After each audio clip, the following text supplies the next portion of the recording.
Assalamualaikum warahmatullahi wabarakatuh. Waalaikumsalam warahmatullahi wabarakatuh. Bismillahirrahmanirrahim. Alhamdulillahilladzi nahmaduhu wa nasta'inuhu wa nastaghfiruh wa na'udzu billahi min sururi anfusina wa min sayyiati a'malina. May yahdihillahu fala mudhillalah wa may yudlil fala hadiyalah. Asyhadu an la ilaha illallah wa asyhadu anna Muhammadan abduhu wa rasuluh la nabiyya ba'dah. Allahumma salli wa sallim wa barik ala sayyidina Muhammad wa ala ali sayyidina Muhammad. Amma ba'du. Qala ta'ala fil Qur'anil Karim, a'udzu billahi minasyaitonir rajim. Bismillahirrahmanirrahim. Ya ayyuhalladzina amanu kutiba alaikumusiyam kama kutiba alal ladzina min qablikum la'allakum tattaqun. Al-ayah. Qala Rasulullah sallallahu alaihi wasallam, man qama ramadhana imanan wa ihtisaban ghufira lahu ma taqaddama min dambi. Al-hadis au kama qol. Shadaqallahul adzim wa shadaqa rasulul karim. Para pemirsa MKTV, baik yang ada di rumah maupun yang ada di studio, dan hamba-hamba Allah yang masih dalam lindungannya.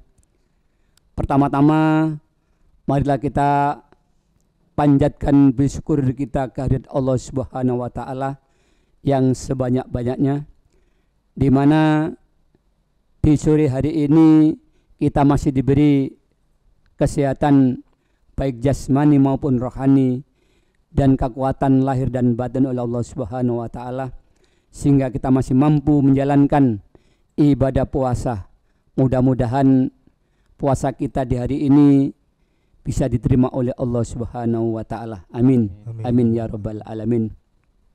Yang kedua, sholawat dan salam mudah-mudahan terlimpahkan kepada junjungan Nabi kita besar Muhammad sallallahu alaihi wasallam yang telah membimbing kita dari jalan yang gelap menuju jalan yang terang benderang seperti yang kita rasakan saat ini.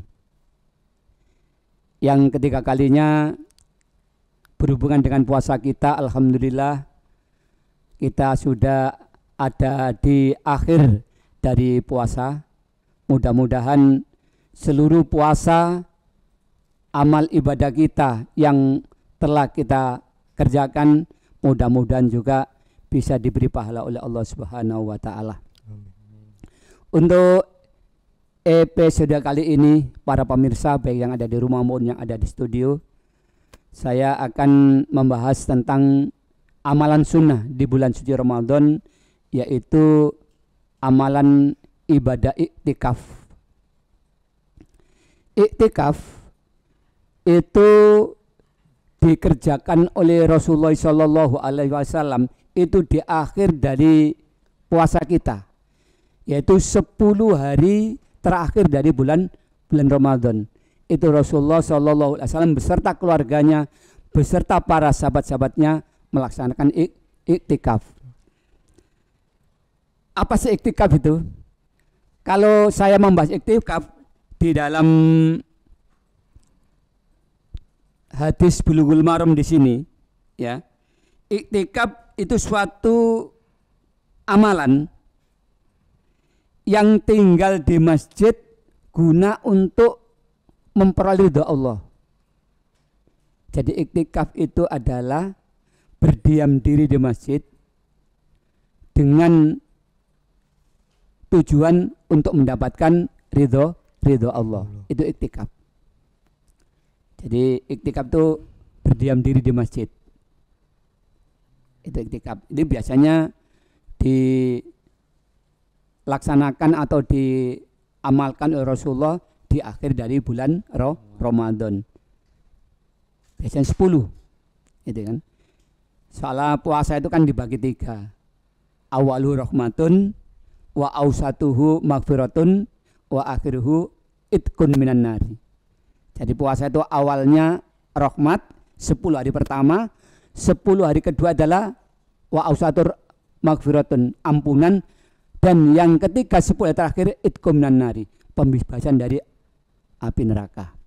Nah, di kitab sini dalam hadis Bulughul Maram di sini saya bacakan dulu ya.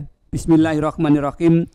An Abi Hurairah radhiyallahu anhu anna Rasulullah sallallahu alaihi wasallam qala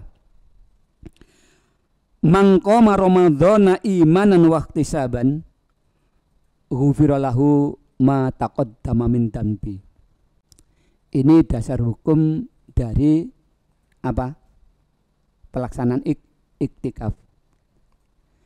Nabi bersabda, man qama ramadhana, barang siapa yang berdiri ya Ramadan di bulan suci Ramadan imanan wa ihtisaban, karena iman dan karena mendapat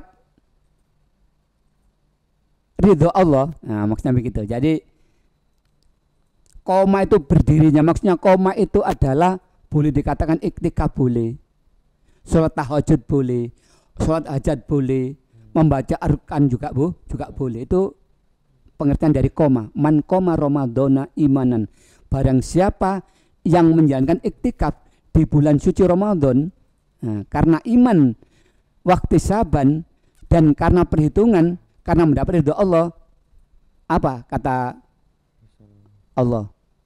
Ghufira lahu ma taqaddama min dambi, maka dosa-dosanya akan diampuni yang telah lalu.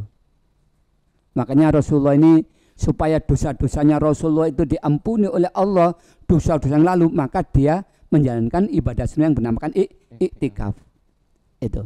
Ini hadis yang pertama. Kemudian hadis yang kedua, mungkin kapan sih iktikaf itu dilaksanakan? Kan begitu. Tadi saya sudah membahas iktikaf itu dilaksanakan di hari terakhir dari bulan suci Ramadan, 10 hari terakhir. 21, ke-22, ke-23, ke-24, ke-25 sampai 29 kalau 29. Kalau 1 bulan sampai 30. Itu Nabi dulu nggak pernah pulang di masjid itu iktikaf itu. Apa sih yang dikerjakan? Ya kebanyakan itu berzikir, membaca tasbih. Kemudian sholat malam hajat, sholat malam tahajud, kemudian taksirul qiraatil Quran, banyak-banyak membaca Al-Quran. Itu. Jadi kalau kita di akhir 10 dari bulan Ramadan itu kita laksanakan seperti itu, dengan cara kita beribadah sunnah iktikaf, maka dosa-dosa kita akan diampuni oleh Allah, dan dosa-dosa yang lalu juga akan diampuni oleh Allah Subhanahu wa taala. Wa an Aisyah radhiyallahu anhu qalat kana Rasulullah sallallahu alaihi wasallam idza dzaqalal asru ayil asrul akhiratu min Ramadan sadda mi'zaratun wa akhya lailatuhu wa aiqadha ahlahu, muttafaqun alaihi. Jadi begini, Nabi bersabda, Nabi berkata, Aisyah berkata, adalah Rasulullah sallallahu alaihi wasallam apabila masuk 10 hari, ya 10 hari yang terakhir dalam bulan suci Ramadan, yaitu mulai dari ke-21 sampai ke-29 atau ke-30, beliau menjadi istrinya dan menghidupkan malamnya dan membangunkan ahli rumahnya. Maksudnya dia jauh dari istrinya, tidak melakukan apa? Melakukan jima dengan istrinya, dari menjauhkan diri, mendekat diri kepada Allah. Dia pribadi, kemudian ahlinya, para keluarganya, kemudian sahabat-sahabatnya. Dia memberitahukan semuanya di 10 hari terakhir itu. Untuk apa? Iktikaf. Nah, makanya kalau sudah masuk seperti sekarang kan sudah masuk terakhir dari bulan Ramadan, itu baiknya kita iktikaf. Loh, apakah iktikaf itu 10 hari? Tidak. Kita 1 hari 1 malam iktikaf juga boleh, atau 2 hari 2 malam juga boleh, ya. Nggak harus 10 hari terakhir semuanya, tidak. Kalau kita nggak mampu ya mungkin 2 hari atau sehari semalam juga nggak apa-apa. Makanya kalau di Indonesia biasanya itu kebanyakan kalau di 10 hari terakhir banyak yang ke mana? Kemana itu? Ke wali-wali. Jadi iktikaf di masjidnya para wali itu. Mungkin kalau kita melihat di Sunan Ampel mungkin seperti ini, mungkin sudah penuh dengan manusia yang dari mana-mana itu mengerjakan iktikaf. Jadi berdiam diri di masjid. Itu ya. Itu. Hadis yang lain, wa anha radhiyallahu anha anna nabiyya sallallahu alaihi wasallam kana ya'takiful asral awakhir min Ramadan hatta tawafqa Allah azza wa jalla. Itu ya. Apa artinya? Wa anha, daripadanya pula radhiyallahu, dari Aisyah tadi mengatakan bahwasanya Nabi Muhammad sallallahu alaihi wasallam beriktikaf pada 10 hari terakhir. Ya, iktikaf itu pada 10 hari terakhir penuh karena Nabi Muhammad itu. Kalau kita nggak mampu nggak apa-apa, ya. 10 hari kita bisa menjalankan 1 hari 1 malam atau 2 hari nggak apa-apa, ya. Yang penting kita iktikaf, mengharap supaya dosa-dosa kita yang tahun lalu bisa diampuni oleh Allah Subhanahu wa taala. Ya takiful asral awakhir. Jadi 10 dari hari terakhir bulan Ramadan min Ramadan hatta tawaffahullah, sampai dia meninggal dunia. Jadi Nabi Muhammad itu mulai diangkat dari seorang rasul. Iktikaf itu di 10 hari terakhir sampai dia meninggal dunia umur 63 tahun. Itu ya, itu Rasulullah. Kalau kita semampunya, kapan kita bisa untuk menjalani iktikaf, ya semampu kita. Ya, itulah iktikaf yang diamalkan oleh Rasulullah SAW. Mungkin ada pertanyaan dari hamba tersesat ini. Pak, saya mau bertanya. Ya, oke. Kan kalau iktikaf itu harus di masjid kalau ya, dari cerita Pak Ustaz tadi. Ya, betul. Kalau beriktikaf di rumah itu boleh apa tidak? Ah, itu. Kalau menurut hadis Rasulullah SAW, iktikaf itu harus di masjid, ya. Di musala pun nggak boleh, di surau pun nggak boleh, ya. Ada orang punya musola, saya iktikaf di musola, itu tidak boleh. Saya punya surau di samping rumah, saya iktikaf di surau samping rumah saya, nggak boleh. Iktikaf itu fil masjidil, ya, di masjid yang agung kata Rasulullah. Jadi di masjid yang besar. Makanya kebanyakan orang Indonesia itu kalau 10 hari terakhir tadi sudah saya bilang itu perginya ke wali di masjid wali, itu kan lebih besar.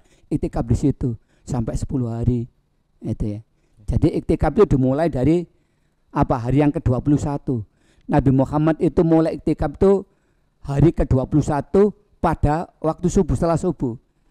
Jadi umumnya sekarang 21 subuh tadi sudah mulai iktikaf Nabi sampai akhir dari Ramadan. Itu. Jadi nggak boleh, harus di masjid. Ya. Dan masjid itu harus yang besar, surau nggak boleh, langgar pun nggak boleh. Kan ada orang tuh, saya bahkan ditanya juga di masjid saya itu, apakah boleh tetap saya punya surau nggak jauh-jauh dari masjid, saya di surau, saya ada di langgar saya aja di samping rumah, tidak boleh. Jadi harus di masjid. Apalagi di rumah, ya sudah tidak boleh. Mungkin ada pertanyaan yang lain, ya, monggo.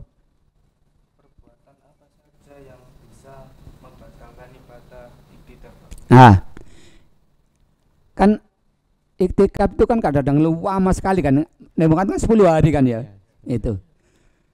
Dan apa saja perbuatan-perbuatan yang bisa membatalkan iktikaf itu? Iktikaf itu bisa batal apabila keluar masjid tanpa alasan, ya kan? Tapi kalau kita keluar masjid, permisi, kita batalkan duduk, kita akan keluar dari masjid, kita akan ke kamar mandi kan, tidak batal itu. Ada hajat yang sesuai dengan perbuatan iktikaf itu. Kita wudhu, kadang-kadang kan ada orang iktikaf tidur.